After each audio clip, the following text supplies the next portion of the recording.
The View co-host Sunny Hostin's husband, Emmanuel Hostin, has been accused of federal insurance fraud. Sunny Hostin, her husband accused of committing federal insurance fraud in a law. The courtroom was silent, the air so thick with tension it felt like it could be sliced with a scalpel.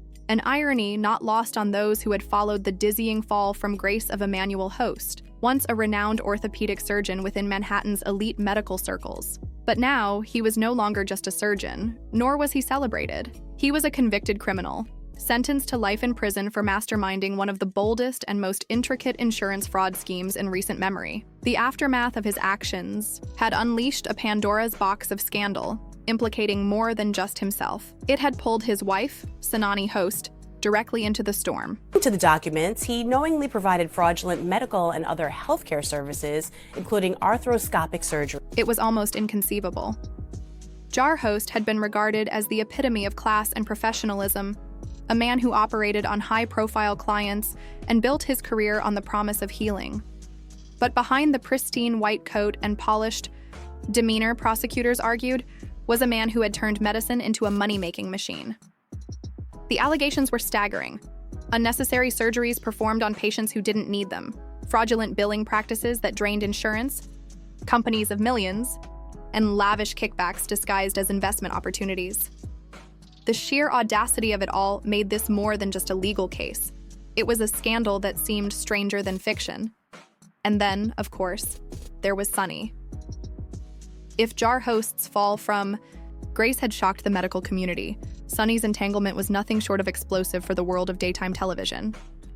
The beloved co-host of The View had built her brand on being outspoken, fearless, and above all, ethical. But now the whispers were growing louder, whispers that Sunny might not be just an innocent bystander in this debacle. Could it be that she had benefited, knowingly or unknowingly, from the very fraud that had landed her husband behind bars? And if so, how deep did her involvement run? So we know Sunny Hostin and her husband, Dr. Emmanuel Hostin, are preparing for a legal battle to fight accusations that he committed federal insurance fraud. Legally, Sunny wasn't named as a defendant in the original RICO case. But that didn't stop the public from asking questions. How could someone as sharp and detail-oriented as Sunny claim she had no idea what was happening right under her nose? After all, the couple shared a life of undeniable luxury, sprawling properties, designer wardrobes, and a lifestyle most could only dream of. And now, with Hostan's conviction, every inch of that life was under scrutiny. Federal investigators were reportedly poring over financial records, searching for any evidence that Sunny may have been complicit, or, at the very least, had willfully turned a blind eye. And it's a very serious crime. In fact, it's one of the largest, if not the largest, RICO case in New York's history. But the fallout wasn't just financial. The scandal had torn open a deep fissure in Sunny's carefully curated public image. Social media erupted with accusations and speculation, some calling for her immediate resignation from The View, while others rushed to her defense. "She's being dragged through the mud for her husband's mistakes," one fan tweeted. But not everyone was so forgiving. "No way she didn't know," read one particularly scathing post. "You don't live that kind of life without asking questions about where the money's coming from." Then there was the matter of timing. Rumors swirled that Sunny had been planning to flee to Canada, just as the investigation into her husband's practice was ramping up. While her representatives denied the claims, the optics weren't favorable. Even more damning were reports that federal agents had placed a property arrest on one of the couple's Manhattan residences, effectively freezing their assets as the legal drama played out. It was a move that signaled just how serious the authorities were about uncovering the truth behind this tangled web. He was scamming insurance companies from taxi drivers, Uber drivers, and Lyft drivers. He was performing unnecessary surgeries and then providing fraudulent medical services in exchange. The lawsuit itself read like something straight out of a true crime thriller. Dr. Host was accused of being part of a sprawling conspiracy involving nearly 200 defendants, all allegedly participating in a scheme to exploit New York's no-fault auto insurance laws. The system, originally designed to ensure that accident victims could receive medical treatment without the burden of proving fault, had become a goldmine for unscrupulous providers. According to the complaint, Dr. Host had performed unnecessary arthroscopic surgeries on patients who had suffered nothing more than minor injuries in low-impact car accidents. The insurance company footing the bill, American Transit, claimed it was a textbook case of medical fraud, and they had the paperwork to back it up. Emanuel denied the allegations via a statement through his lawyer, telling Daily Mail that his client, quote, denies each and every allegation and that the lawsuit is a blanket, scattershot, meritless lawsuit. But the allegations didn't end there. Prosecutors argued that Drosten had a financial stake in the very surgical centers where the procedures were performed, creating a perverse incentive to rack up as many operations as possible. In return, for his involvement, they claimed he received kickbacks disguised as dividends or other cash distributions. It was a house of cards built on greed, and now it had come crashing down. Sunny, for her part, had initially been vocal in her husband's defense. In a statement released shortly after the lawsuit was filed, she called the allegations meritless and accused American Transit of using her celebrity status to wage a smear campaign. This is about an insurance company trying to avoid paying what they owe, the statement read. But as the evidence mounted and the case moved to trial, her public support noticeably faded. By the time the guilty verdict was announced, she was nowhere to be seen. And Caroline Leavitt isn't just making headlines, she's also rewriting history. At 27, the New Hampshire native has become the youngest White House press secretary ever. Behind the scenes, however, the fallout was reportedly catastrophic. Sources close to the couple described a household in turmoil, with Sunny allegedly furious over the damage Dost's actions had inflicted on her career. She's always been the moral compass of The View, one insider revealed. This completely undermines everything she stands for. And yet, not everyone saw Sunny as merely a victim.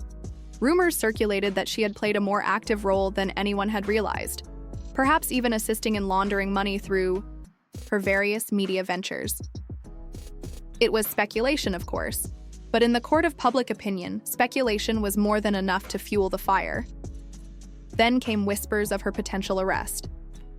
Though unconfirmed, multiple outlets reported that federal agents were building a case against Sunny herself, with possible charges ranging from aiding and abetting to outright conspiracy. If true, it would mark a stunning escalation in an already jaw-dropping saga. But what really set tongues wagging was the possibility that Sunny had been tipped off about the investigation and had made plans to flee. The idea of her escaping to Canada seemed almost too wild to believe, and yet it was all anyone could talk about. Let's just not forget who she is. She's been, for years, lecturing America about morality, inequality, systemic failures. As the rumors intensified, so did the scrutiny on The View. Could ABC really afford to keep Sunny on the panel with such a massive cloud hanging over her head? Or would they be forced to sever ties in order to protect the show's reputation? The network had already faced backlash over some of Sunny's more controversial comments in recent months, and this scandal only added fuel to the fire. If Sunny was indeed implicated in her husband's crimes, it wasn't just her career at stake. It was the integrity of the entire show. But for now, the questions remained unanswered. What did Sunny know, and when did she know it? Was she truly an innocent party, or had she been complicit in the scheme all along? And perhaps most chillingly, how much deeper did this scandal go?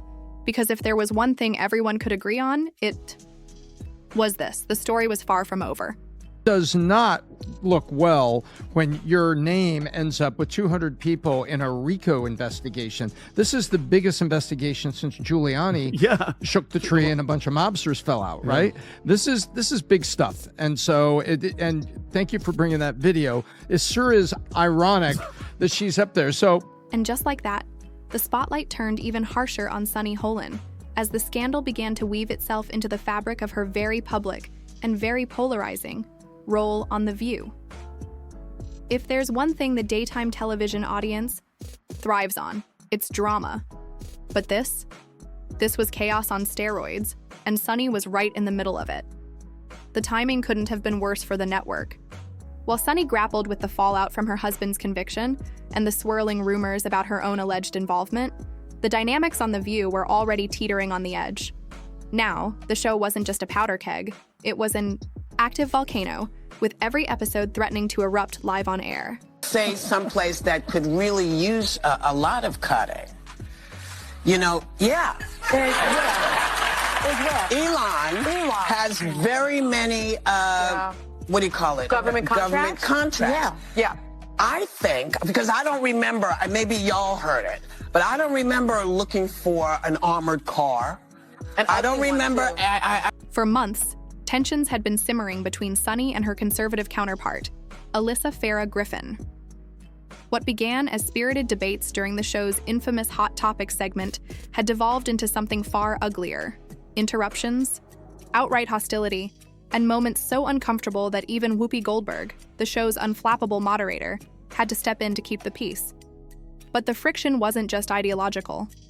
Industry insiders whispered that Alyssa had grown weary of Sunny's moral high ground, her relentless confidence in being right on every issue, and was quietly reveling in the scandal that had now engulfed her co-host. The View thrives on conflict, one insider noted. But there's a difference between a fiery debate and a full-on personal war. And Sunny and Alyssa, that's a war. The cracks in their relationship weren't just visible to those behind the scenes, they were playing out in real time for millions of viewers. During one particularly heated episode, Sunny launched into one of her signature monologues on systemic inequality, a topic she often championed with passion and poise. But this time, Alyssa wasn't having it. "Let me stop you right there," she snapped, cutting Sunny off mid-sentence. "You can't sit here and preach about integrity while your family is under investigation. It's hypocritical, and frankly, it's insulting to the viewers." The room went silent. The audience gasped audibly, and Sunny, for a split second, froze. Then, ever the seasoned professional, she responded with a chilling calm. "You don't get to question my integrity, Alyssa. Not when you worked for the administration that built its brand on lies." It was a mic drop moment, to be sure, but the tension was palpable, and it was clear to anyone watching, this wasn't just for show. This was personal. But here's the thing. While the on-air drama with Alyssa made for must-see TV, it was Sunny's off-camera controversies that had the network in a tailspin. ABC executives were reportedly in crisis mode, holding emergency meetings to determine how best to manage the fallout. Should they stand by Sunny, as they had with other controversial hosts in the past, or cut ties to preserve the show's reputation? The stakes couldn't have been higher. The View wasn't just a talk show. It was a cultural institution, a platform where politics, pop culture, and personal stories collided in a way no other show could replicate. But now, with one of its key players entangled in a scandal of this scale, the future of the show itself was in question. Yesterday, Elon Musk took his son X to a press conference. I did not name the child. And I don't want to hear any more mess about our names, okay? Okay? Oh. Anywho, he took little X. Funny. A little Instagram. And it wasn't just Sunny's integrity that was being questioned. It was her judgment. Critics unearthed every controversial statement she'd ever made on air, using them as ammunition to brand her a hypocrite. Remember when she called white women who voted for Trump uneducated? That comment alone had ignited a firestorm of backlash, with many accusing her of being out of touch and divisive. Or the time she compared America's treatment of black people to China's treatment of ethnic minorities. That one had conservative media outlets in an uproar, demanding an apology that never came. Now those same critics were gleefully pointing to the scandal as proof that Sunny's moral indignation had always been performative. You know what? X is an adorable name, and perhaps a grown woman who named herself Whoopi should refrain from mocking a 4-year-old for the name his parents gave him. Yes, Whoopi picked that name for herself. She's actually Karen Elaine Johnson. Now, how did Karen become Whoopi? Yet Sunny's defenders were just as vocal. Her fans argued that the backlash was rooted in something far more insidious, a coordinated effort to take down one of the most prominent women of color in daytime television. They hate her because she's fearless, one supporter tweeted, because she speaks truth to power, even when it makes people uncomfortable. It was a compelling narrative, but even her most loyal followers couldn't ignore the elephant in the room. If Sunny had truly been complicit in her husband's crimes, or even if she'd just turned a blind eye, what did that say about the values she so passionately espoused on air? Meanwhile, rumors about her potential arrest were gaining traction, fueled by cryptic headlines and speculative tabloid reports. Sunny had remained silent on the matter, refusing to address the allegations directly, but her absence from several recent episodes of The View hadn't gone unnoticed. The official line was that she was taking time to focus on her family, but behind the scenes, whispers of a possible suspension were growing louder. Was ABC quietly distancing itself from its embattled co-host? Or was Sunny using her time away to strategize her next move? Either way, the optics weren't great. And as the rumors continued to swirl, one question loomed large. If Sunny was innocent, why wasn't she fighting harder to clear her name? Totally different perspective on this. I don't really know what happened with this. The facts will come out. What I have a problem with is the core of who this woman is. Unlike you, I don't watch The View, bro. All I do is see clips. I know you. It's like Twice a day. Here's all I hear from her. America's violent, America's racist, America's bad. Okay. And then there was the matter of Sunny's relationship with her co-hosts, particularly Whoopi Goldberg. For years, Whoopi had been the glue holding The View together, a steadying presence amid the chaos of live television. But even she seemed to be losing patience with Sunny's increasingly strained presence on the panel. During a recent episode, when the conversation veered toward accountability in public life, Whoopi made a pointed remark that many interpreted as a dig at Sunny. It's easy to talk about doing the right thing when you're not the one under the microscope. But when it's your turn, that's when we see what you're really made of. The comment hung in the air like a grenade, and Sunny's tight-lipped smile did little to hide the tension. At the center of it all was the growing sense that Sunny's scandal wasn't just her own. It was a reflection of the broader cultural and political divides that The View had always sought to address. Was she a victim of a system that punished outspoken women of color more harshly than their white counterparts? Or was she a cautionary tale about the dangers of hypocrisy in the age of social media? The truth, as always, was likely somewhere in between. But in the court of public opinion, nuance didn't stand a chance against the drama of a good scandal. And here's where it gets even murkier. Some industry insiders believe the scandal is being deliberately weaponized, not just against Sunny, but against the show itself. There are people who've been gunning for The View for years. One source claimed, they hate what it represents. They hate that it gives women, particularly liberal women, a platform to speak their minds. If that's true, Sunny's scandal might just be the perfect storm. A personal tragedy turned public spectacle, used as a tool to undermine one of the most influential shows on television. But what do you think? Is Sunny Host being unfairly targeted? Or is there more to this story than meets the eye? And what does this mean for The View as a whole? Let us know your thoughts in the comments below. And trust us, this is one story we're going to keep watching. Stay tuned, because if there's one thing we know for sure, it's that this drama is far from over. I'll see you in the next one.